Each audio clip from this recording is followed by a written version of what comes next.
Under cover ടീമിലുള്ളവരെ തിരിച്ചറിയാൻ പറ്റാത്തതുകൊണ്ടാ അവരിപ്പോഴും വിലസുന്നത്, ജീവനോടെ ഉള്ളത്. പക്ഷേ അതിന് അധികകാലം ഉണ്ടാവില്ല. അവരുടെ കൂട്ടത്തിലൊരുത്തനെ ഞാൻ ഉടനെ പൊക്കും. നിന്റെ വീട്ടിൽ ആരോ ഒറ്റുകാരുണ്ട്. അതാരാണെന്ന് നീ കണ്ടുപിടിച്ചോ?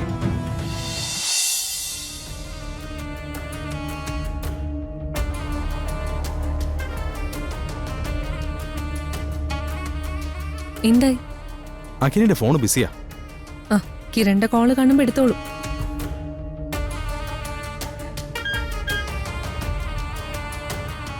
എനിക്കൊരു കോള് വരുന്നുണ്ട്, അർജന്റാ. ഞാൻ തിരിച്ചു വിളിക്കാം. ഹലോ അഖിൽ, പൃഥ്വി പുറത്തേക്ക് പോയിട്ടുണ്ട്. ലൊക്കേഷൻ നോക്കണം. ഓക്കെ, ഞാൻ നോക്കിക്കോളാം. നീ കോളിൽ ബിസിയാണോ?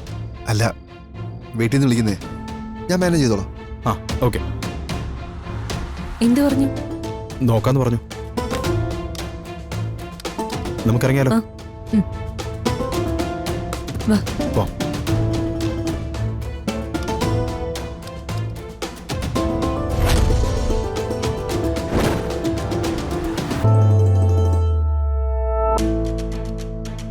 അഖിൽ എന്താ വിളിക്കാത്തെ? അത് എന്നോട് സംസാരിക്കുമ്പോ കട്ട് ചെയ്തിട്ട് അതിന് മാത്രം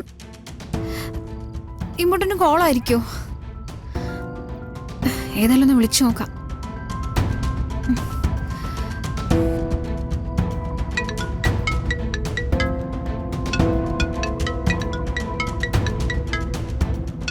അഞ്ജനയാണല്ലോ. ഇനിയിപ്പോ എന്ത് പറയും? ഹലോ അഞ്ജു. എന്താ അഖിൽ, എന്ത് മര്യാദയത്?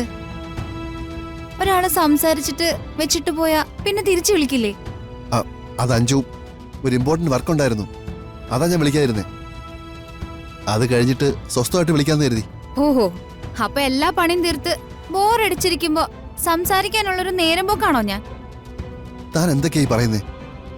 എനിക്ക് താൻ നേരം പോക്കാണെന്നോ? പിന്നെ പിന്നെ എന്താ അഖില് പറഞ്ഞതിന്റെ അർത്ഥം? എന്റെ ഫോൺ കട്ട് ചെയ്തിട്ട് പോവാൻ മാത്രം ഇങ്ങോട്ടിന്റെ കോൾ ആരുടെ ആയിരുന്നു? അത് ഞാൻ പറഞ്ഞല്ലോ, ഒരു ക്ലയന്റ് ആയിരുന്നു. എനിക്ക് അങ്ങനെ തോന്നുന്നില്ല. വെറുതെ പറ്റിക്കാൻ നോക്കല്ലേ. പറ്റിക്കാനോ? എന്തിനാ? അതൊന്നും എനിക്കറിയില്ല. പക്ഷെ ആ കോള് വന്നപ്പോ അഖിൽ എന്തോ ടെൻഷൻ ഉള്ളതുപോലെ തോന്നി. അതൊക്കെ അഞ്ജുവിന് വെറുതെ തോന്നുന്നതാ. നമ്മൾ റിലേഷൻഷിപ്പിലായിരിക്കുമ്പോ പരസ്പര വിശ്വാസം ഉണ്ടായിരിക്കണം. അതില്ലെങ്കിലേ ഒരു റിലേഷൻ നിലനിൽക്കില്ല. ഓ, ഇപ്പൊ അങ്ങനെയായോ? എനിക്കറിയാം, ആദ്യം കാണിച്ച സ്നേഹമൊന്നും ഇപ്പൊ അഖിലിന് എന്നോടില്ല.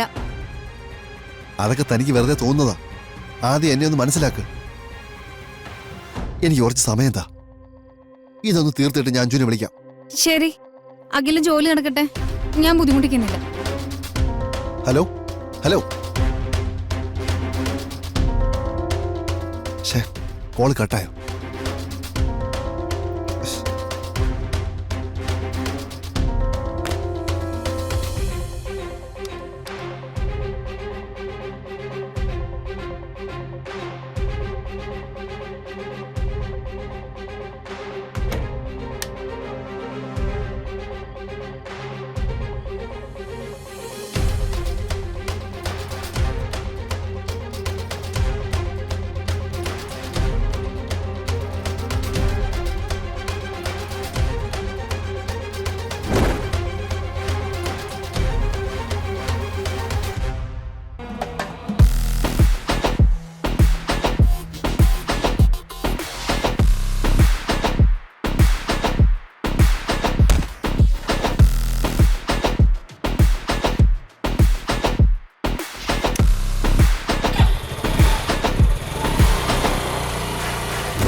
സർ.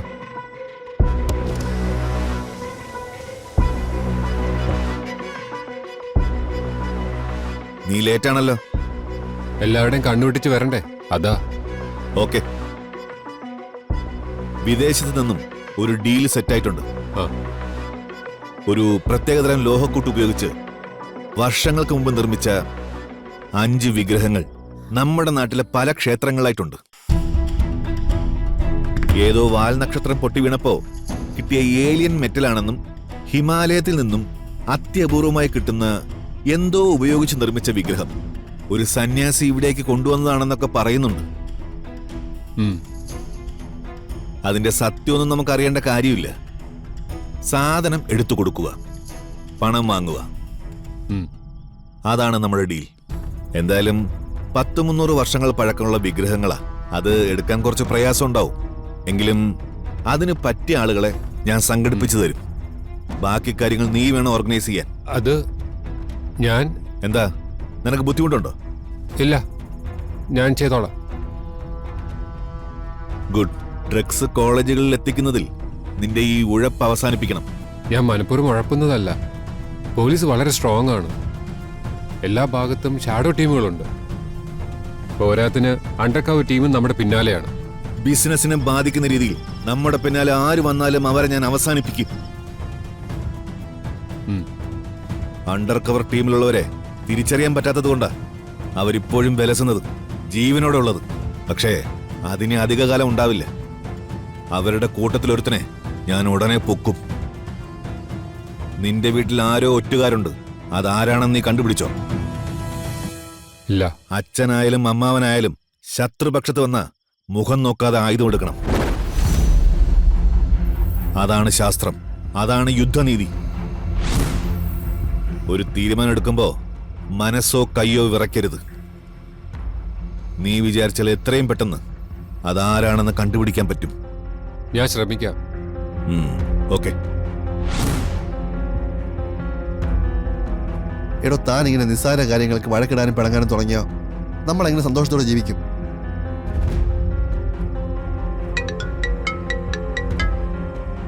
ഹലോ അഖിൽ, പൃഥ്വിയുടെ ലൊക്കേഷൻ ഒന്ന് അപ്ഡേറ്റ് ചെയ്യുക. ഞാനും ജേഡി അവന്റെ പിന്നാലെ പോയിക്കൊണ്ടിരിക്കുക. ഞാനിപ്പോൾ സെൻഡ് ചെയ്തുതരാം. ഓക്കെ.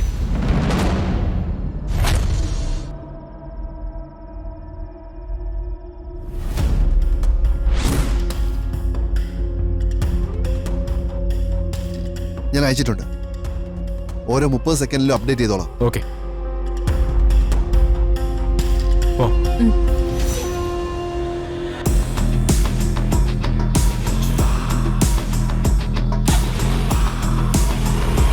അപ്പൊ എല്ലാം പറഞ്ഞതുപോലെ ശ്രദ്ധയോടെ വേണം ഓരോ നീക്കവും. നമുക്ക് ചുറ്റും പോലീസ് ഉണ്ടെന്ന ചിന്ത എപ്പോഴും ഉണ്ടാവണം. ഉം. ഒരു കാരണവശാലും പിടിക്കപ്പെടാൻ പാടില്ല. Okay sir. മനസ്സിലായല്ലോ?